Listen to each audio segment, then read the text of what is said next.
comenzar con el estudio de la Mishnah 11 del Pirkei Avot.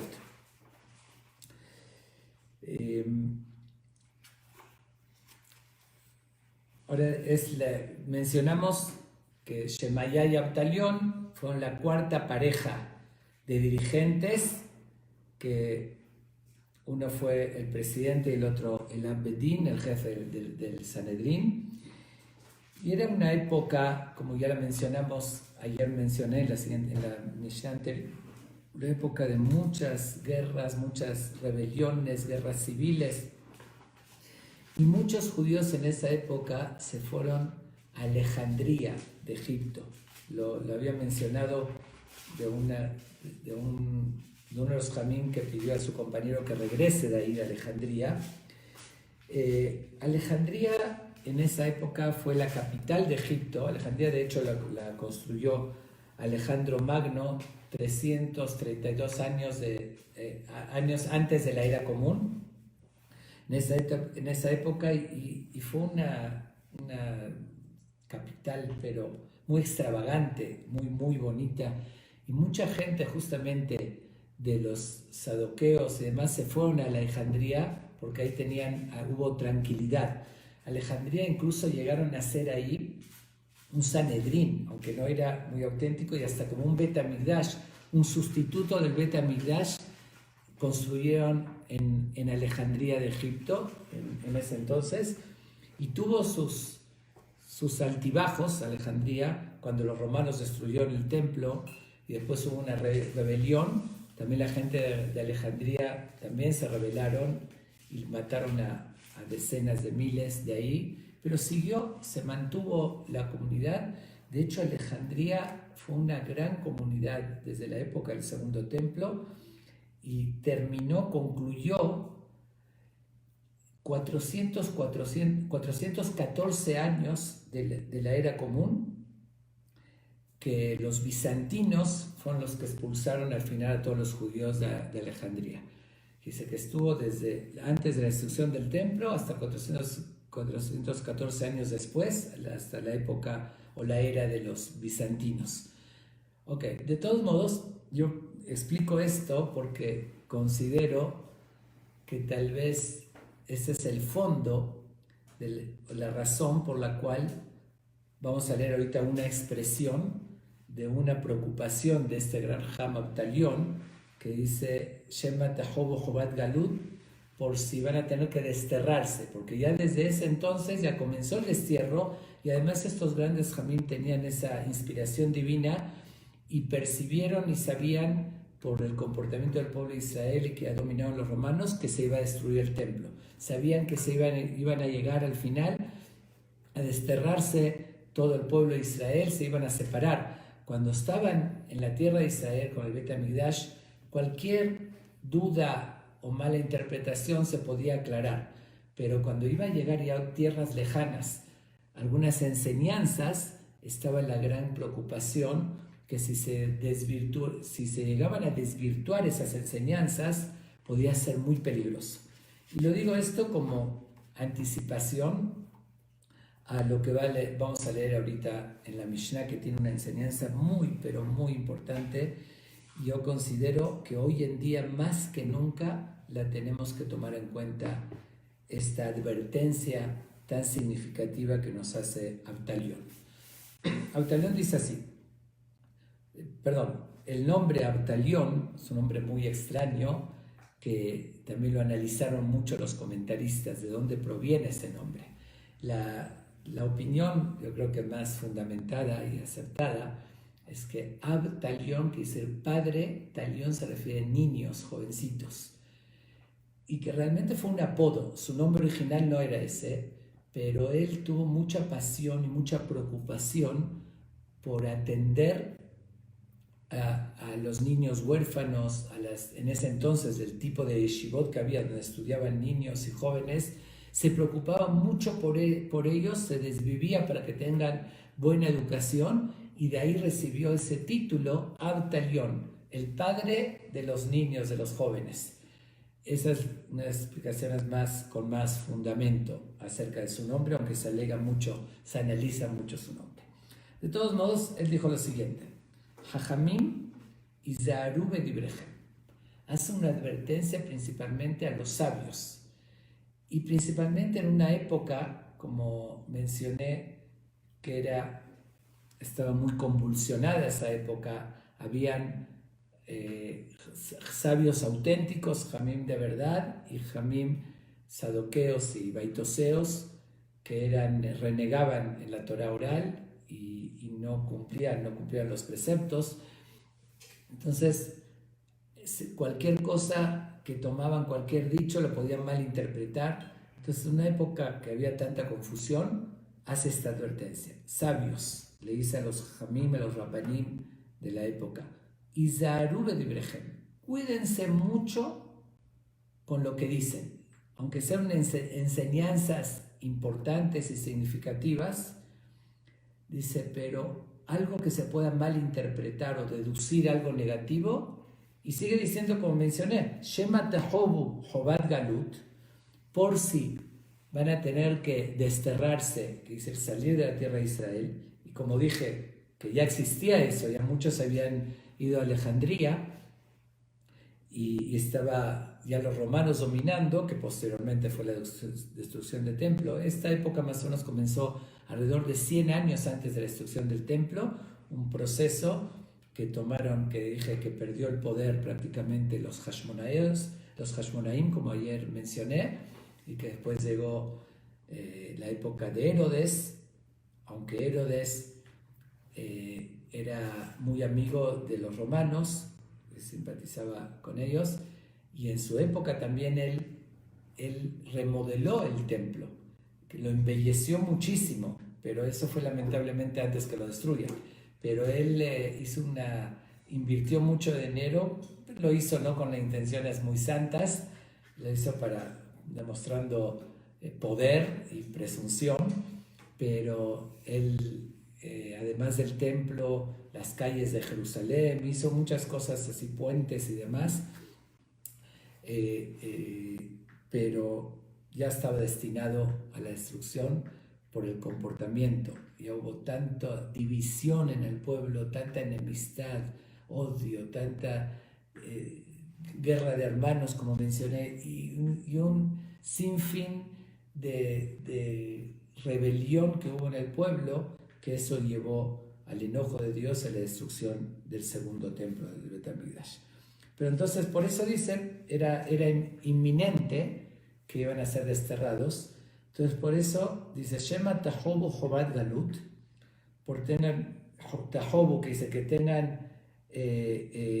sean merecedores del exilio, betiglulim kom maim maraim, y van a exiliarse a un lugar de aguas amargas, así los llama. Vamos a terminar la metáfora y ahorita lo explico. Veishtu atalmidim abaim acharechem veyamutu. Van a beber de esas aguas venenosas, por decirlo así, los alumnos que van a llegar posteriormente y se van a morir por beber aguas venenosas. Venimtza shem shamayim mithalel. Y el resultado va a ser que el nombre de Dios va a ser profanado.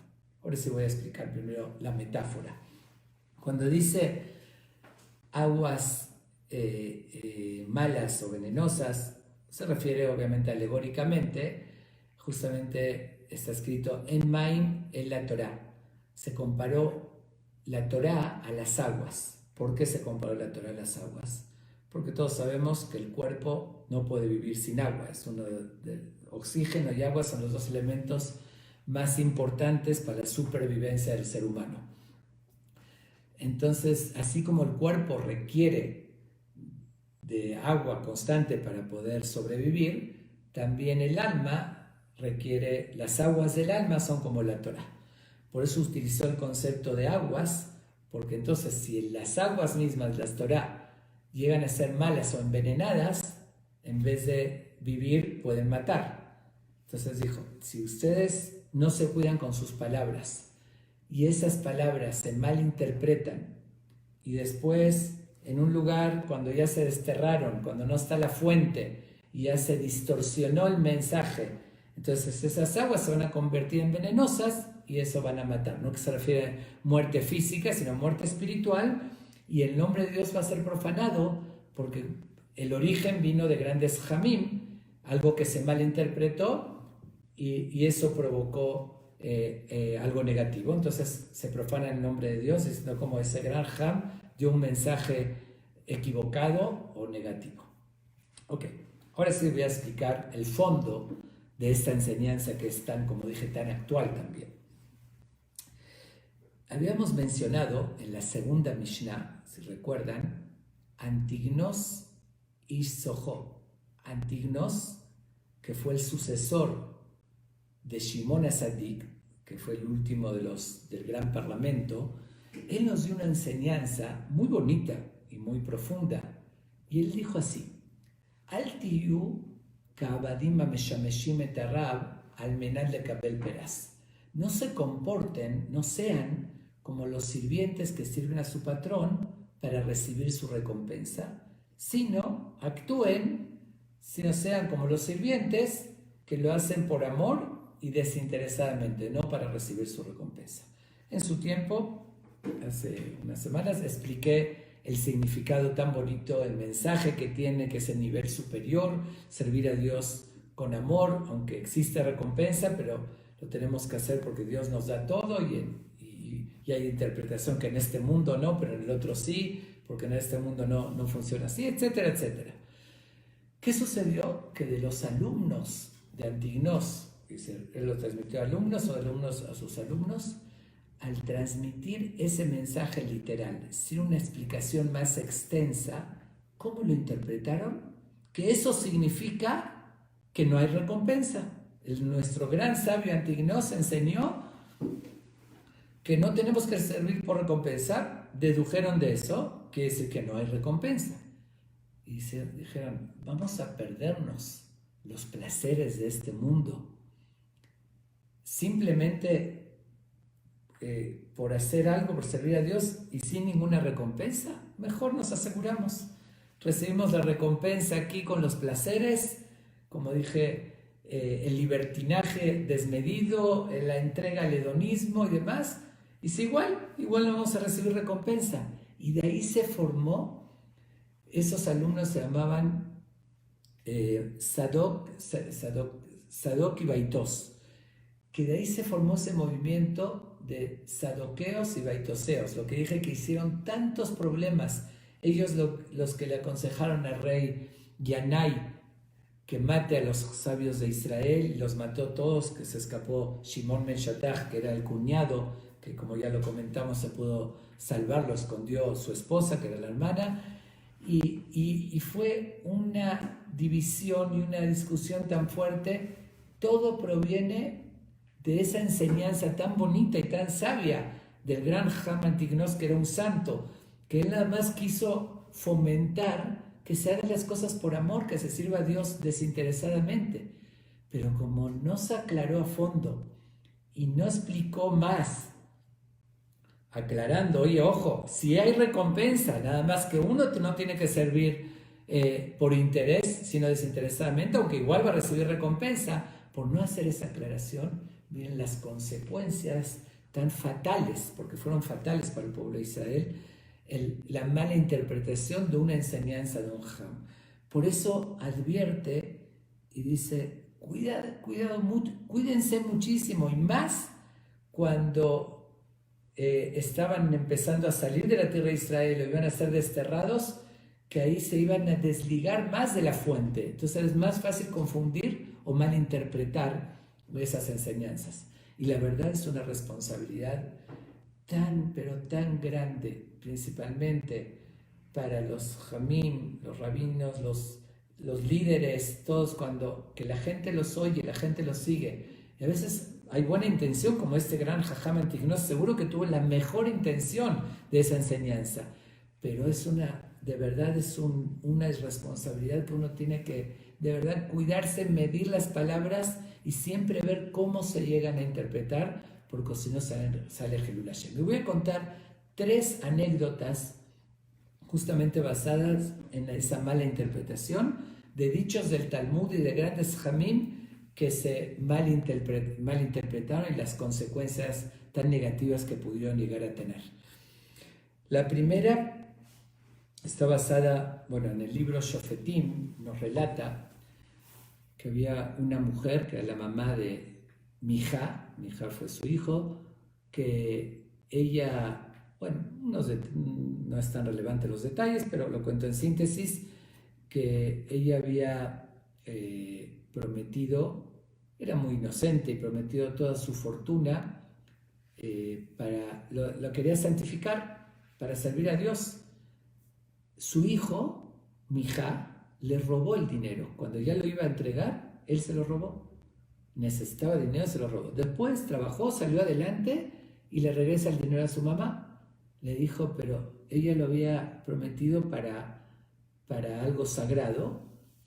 ¿Y qué hicieron? Hicieron ídolos en su casa. Se llama Pesel Mijá, el famoso ídolo de Mijá, que lo relatan en los profetas, en Shofetim, y empezaron a idolatrar, aunque primero la intención de su mamá era tal vez positiva o inocente, después se llegó a que hicieron un lugar de idolatría. Y había un joven de la tribu de Leví, que antes los levitas eran los que cantaban en el Bet HaMikdash, en el templo, los que tenían esa tradición. Todavía no estaba el Bet HaMikdash, pero estaba buscando trabajo, llegó a mucha pobreza y estaba de un lugar a otro, hasta que justo llega a ese lugar donde Mijá tenía sus ídolos, y él buscando trabajo, pues Mijá le ofrece que sea un sacerdote para esos ídolos, que cante y que sirva a esos ídolos y que reciba a la gente. Y efectivamente así lo hace. Cuenta el Talmud que ¿cómo se llama? El Tratado de Kiddushin, bueno, no estoy recordando ahorita con precisión, donde cuenta el Talmud que fueron unas personas que estaban pasando por ahí y oyen la voz de este joven cantando y reconocen a esa voz porque lo conocían este joven. Entran ahí, que ven que él es sacerdote, está cantando a los ídolos y siendo sacerdote para la idolatría, que se está idolatrando, y se estremecen. Él era descendiente directo de Moshe Rabbenu. Le dicen, tú, levita, que eres descendiente de Moshe Rabbenu. Y hay unas frases que le dijeron que Moshe propagó estos valores y todo. ¿Cómo puede ser que tú estés idolatrando? Te estás pervirtiendo, porque antes los que empezaban a idolatrar, los que ya dejaban la Torah y buscaban la perversión, por la pasión, por tus impulsos llegaste a eso. Le dicen, no. Él le responde con toda la seriedad y convicción, de ninguna manera. Yo simplemente soy pobre, no encontré trabajo más que aquí, y justamente me basé en esas enseñanzas que aprendí de mis antepasados, que dijeron así, dice Leolam, Yaskir Adam Asmo, la Avodah Zará, ve al Istarech la Period, que uno se entregue o que llegue a trabajar para la idolatría y no necesite de la gente, no pida limosnas. Le dice, yo me basé en esa enseñanza, que efectivamente así está escrito, y dice que venía desde Moshe Rabbenu. ¿Qué había pasado con esa enseñanza? Obviamente que nadie transmitió esa enseñanza. El término Avodah Zará significa trabajo extraño. Entonces, de origen se transmitió diciendo Avodah Zará lo, un trabajo extraño para él. Significa que aunque sea una persona importante y tiene que recoger la basura de las calles, mientras sea un trabajo y lo gane decentemente y no llegue a robar o incluso a pedir limosnas, que una persona busque que se entregue a un trabajo bajo, extraño para él, y no llega a necesitar a pedir limosnas a la gente. El problema fue que con el tiempo se le quitó una palabrita, y como es el mismo término, se dice Avodah Zará refiriéndose a la idolatría, él lo tomó literal, como le quitaron la palabra lo, que extraño para él, sino un trabajo extraño, y él entendió de verdad, él pensó que estaba haciendo bien, era un joven bueno, descendiente de Moshe, correcto, pensó que se permitía idolatrar para el sustento. Vimos justamente la Mishnah pasada, la advertencia del compañero de Abtalión, que dice, Shemaya, dijo, ama el trabajo, y que uno se entrega a trabajar y que sea la primera fuente y no busque otros medios. Se sorprendieron estos jamín tanto, dijeron, ¿cómo puede ser? ¿Cómo se puede desvirtuar algo de una enseñanza? Se llegó a provocar que un joven sea sacerdote en idolatría. Pero puede suceder, llega a suceder, tanto hay que cuidarse de esclarecer. No digo, uno tiene que enseñar esas enseñanzas, uno tiene que enseñar que es importante, que no importa en qué uno trabaje, con tal de salir adelante dignamente y no se tiene que avergonzar del trabajo que sea. Eso es una enseñanza muy correcta, pero la importancia de esclarecer bien, ahora sí, de la A a la Z, el significado de lo que uno está diciendo para que no se llegue a malinterpretar. Esa es la primera anécdota basada en el Talmud. La segunda anécdota de algo muy similar, en el Talmud de Pesajim, página 112, menciona que Rabbi Akiva, habían tres que llamaban Rabbi Akiva, uno de ellos que le ordenó a su hijo Rabbi Yoshua 7 enseñanzas. No vamos a entrar en esas 7 para no desviarnos totalmente del tema, pero una de ellas le dijo, Hace Shabbatecha Hol ve'al tistarech la beriot, muy similar a la anterior, pero lo dijo con estos términos, y así dijo Rabbi Akiva: haz tu Shabbat profano. Hol se refiere como en la semana, a los 6 días lo llamamos los días de Hol, los días de la semana profanos, y Shabbat es el día sagrado. Entonces dice, convierte tu Shabbat en Hol, en profano, y no llegues a necesitar de la gente. Lo mismo, estaban mucho contra que uno tiene que con el sudor de su frente ganar el pan y vivir con su esfuerzo y no de los demás. ¿Qué sucedió? Una vez, ahí sí, un gran jam estaba de viaje y se hospeda. Antes eran casas de hospedaje, que de ahí vivían los mismos dueños y recibían a gente, era una forma también de trabajo. Y le toca a Shabbat hospedarse en un lugar que la gente era muy respetuosa, cuidaba Shabbat, cuidaban los preceptos, toda la gente del pueblo. Entonces hospeda con un judío también cuidadoso, respetuoso, y está en su cuarto el Shabbat, y de repente oye ruidos en el patio. En Shabbat, así ruidos, antes no había electrónica, no había música o así, pero oye ruidos. Sale al patio a observar, ¿y qué ve? Que estas personas trabajaban justamente de lavar ropa para los demás. Y era pleno Shabbat, y estaban en el patio lavando la ropa con jabón, exprimiéndola, violando claramente las provisiones del Shabbat.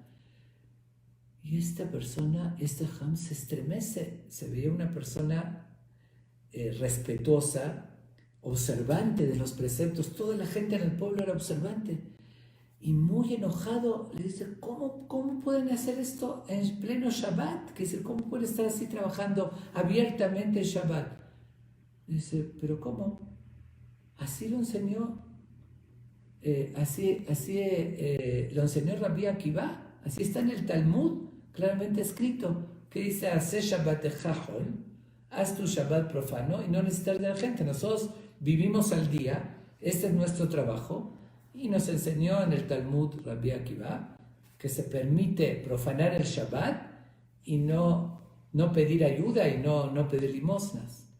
Y este Ham se agarra de la cabeza diciendo, qué inocentes, y cómo no entendieron correctamente. El dicho de Rabbi Akiva es obvio que no se refería a que se permite profanar el Shabbat y no pedir ayuda. Lo que se refirió a hacer Shabbat Hajol se refiere, nosotros tenemos una obligación del Shabbat tener placer, comer las mejores comidas, las mejores vestimentas, adornar la casa, arreglarla en Shabbat.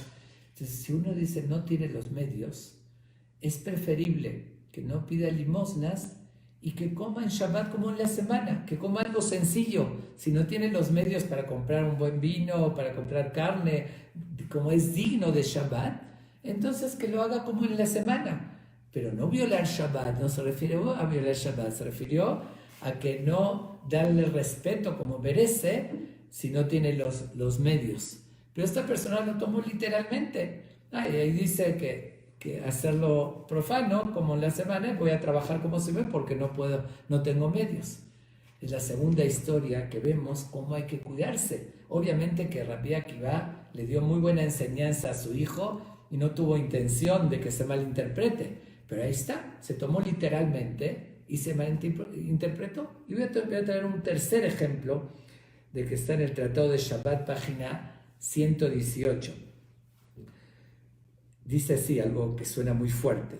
Dijo Rabbi Yohanan, textualmente lo cito: Kol ha-meshamer Shabbat kehilchata, afilu obed avodah zara kedor enosh mohalim lo. Dijo así: todo aquel que cuida Shabbat como debe ser, aunque esté idolatrando, como en la época de Enosh fue una época que destacó por el paganismo y idolatría, dice, aunque idolatre como ellos, igual se le perdona. Así dijo, así está escrito en el Tratado de Shabbat, en el Talmud. Y sucede que una tercera historia, también una persona muy creyente, muy justa, era una época donde incitaban mucho a que la gente, judíos, que dejen su judaísmo, se convierta, y cuando lo hacían le daban riquezas, honores. Una persona que también tenía necesidad va y se convierte y se pone a idolatrar abiertamente.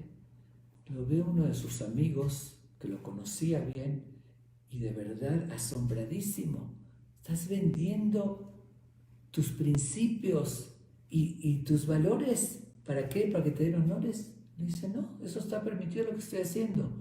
Dice claramente en el Talmud que todo el que cuida Shabbat perfectamente, aunque idolatre como la generación de Enosh, se le perdona. Entonces yo ahorita, la verdad, más me conviene convertirme y me conviene idolatrar, pero yo sigo cuidando Shabbat al pie de la letra con todas sus leyes. Entonces sé que no tengo problema, que eso se me perdona. Dios me lo va a perdonar porque estoy cuidando Shabbat.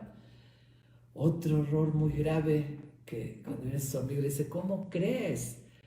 Lo que se refiere el Talmud, que si una persona llegó a idolatrar, tuvo esa debilidad y se alejó del judaísmo, y después hace teshuvá, regresa, que aunque no fácilmente se perdona la gravedad de idolatría, de creer en algo fuera de Dios. Nosotros tenemos nuestro lema, Shema Yisrael Hashem Elokeinu Hashem Echad, Dios es único, y ese es el primer mandamiento, creer en un solo Dios, creador del mundo y todo.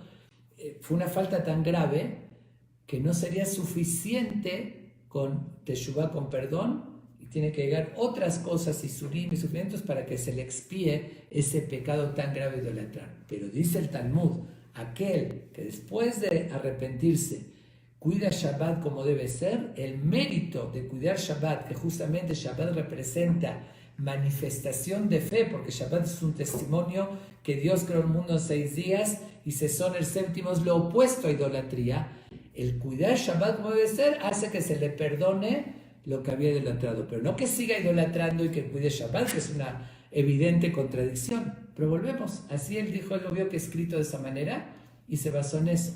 Y aquí vemos la importancia. Obviamente que todos los casos que mencioné fueron dichos por grandes jamim como Rabbi Akiva o Antignos, que tuvieron la mejor intención de dar la mejor enseñanza, y sin embargo de ellos salió confusión y llegaron a utilizar eso negativamente. Por eso Abtalión, observando eso, dice, cuídense mucho de esclarecer al máximo no es decirlo, el otro lo va a entender o decir, esclarecer lo que están diciendo porque puede haber mucha confusión y se hace Hilul Hashem. Imagínense, ven una persona que está idolatrando y dice, ¿por qué yo estoy idolatrando? Porque lo aprendí de Rabbi Akiva, que me enseñó que si cuido Shabbat no hay problema de idolatrar. Imagínense que Hilul Hashem no se profana en nombre de Dios.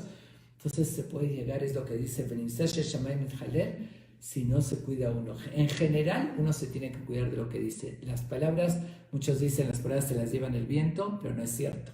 Las palabras tienen mucha fuerza, mucho poder y hacen un efecto. Hay guerras que se fueron provocadas por una palabra, además, por una ofensa o por una palabra. Las palabras son muy importantes, hay que ser muy cuidadosos. Yo quiero concluir con esta misma advertencia, no soy quien, pero me la hago a mí mismo, que tengo la función de rabino, y a todos mis compañeros y todos los jamim, o que tengan un liderazgo en el mundo, de hoy en día más que nunca tener muy presente esta advertencia de Abtalión, porque llega a suceder, y yo lo llego a observar, así como cité esas tres dichos del Talmud que tienen su interpretación. Hay muchos otros relatos y metáforas que hay en el Talmud, en el Midrash, que muchas veces con la mejor intención puede ser un moré, un jajam principiante, que lo enseña en una clase, pero que lo está oyendo, algunas cosas que suenan a barbaridades o suenan a algo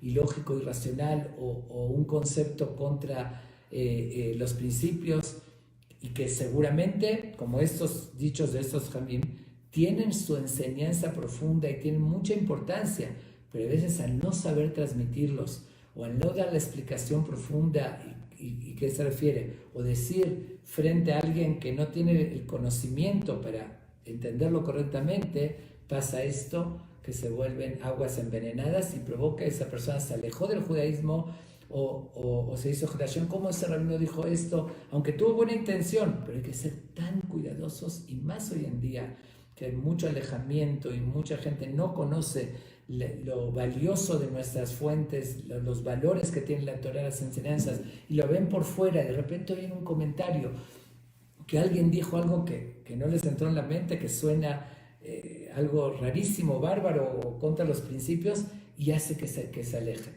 Incluso, dice, estamos hablando de cosas que tienen fundamento porque hay que explicarlas claramente, pero hay veces hay que abstenerse. No todo se tiene que decir en todo momento, hay que ver el momento y ante quién uno lo está diciendo. Justamente, yo uso mucho una enseñanza de un gran rabino, un rebbe muy grande, un grupo jasídico, que era muy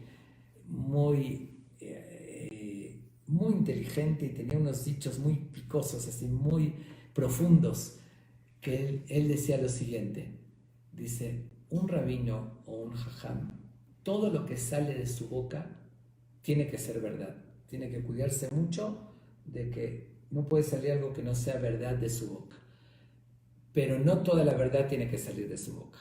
No sé si me di a explicar o me entendieron claramente. Dice, lo que sale de su boca tiene que ser verdad. Si alguien le pregunta algo, le tiene que contestar. Si va a enseñar algo, tiene que ser la verdad. Pero no está uno obligado a decir todas las verdades del mundo. Hay momentos para decir esto, momentos para decir esto. Si yo voy a decir ahorita una cita del Talmud o de Torah que va a provocar por el nivel de los oyentes, que no lo va a entender bien, y como los casos que mencioné, va a interpretar algo negativo y con eso se va a alejar, entonces esa verdad se convierte en mentira. Lo estoy diciendo con imprudencia, en un momento no adecuado y frente a las personas adecuadas, o no explicándolas correctamente. Pero dije, tal vez estaba terminando la clase, no tuve tiempo de explicarlo, y entonces el otro lo confundió. Si no tuviste tiempo, mejor no decirlo. No digas algo, como dice aquí, con esa advertencia, que de ahí puede cometerse errores, malinterpretarse. Y como dije, con la mejor intención, pero pasa muchísimo, que alguien estudie algo en el Talmud, en el Midrash, una frase, un concepto, y lo transmite sin transmitir la profundidad que tiene, o la alegoría, o la metáfora. Como dije, no todo se refiere a literal, hay cosas que sí, y hay otras cosas que son con un ejemplo, una metáfora, y entonces sale que la gente rechaza la religión, lo ve como algo irracional, o lo ve como algo oscurantista, o cosas que realmente no es así, sino la religión tiene mucho equilibrio, mucha filosofía, muchos valores. Hay que entenderlas. Cuando se transmite mal o cuando se interpreta mal, es lo que da esa imagen y hace que la gente la rechace. Si uno conociera la profundidad y la conoce de cerca, va a ver la luz y la belleza que tiene, y eso le va a provocar, al contrario, respetar y valorar. Entonces tenemos esa responsabilidad de cuidarnos con lo que decimos. Y en general, eso, digo, el que tiene un cargo tiene mucha más responsabilidad, pero cualquier persona tiene esa responsabilidad de medir las palabras que se dicen. Antes de que salgan de la boca, uno es dueño de lo que va a decir. Una vez que las palabras salieron de su boca, ya las palabras son dueños de él, ya no las puede regresar. Vemos políticos que tratan de dar explicación, no me refería a esto, pero ya todos saben que sí se refirió, y ya a veces dijo algo que, como dicen, la regó en grande, y toda la gente, millones de personas lo oyeron. También ser responsables antes de decir. Una vez que le dijo, por más que traten de acomodar y de darle explicaciones, ahí ya muchas veces no pueden. Entonces, seamos cuidadosos con lo más sagrado que tenemos, que son nuestra palabra, nuestra obra.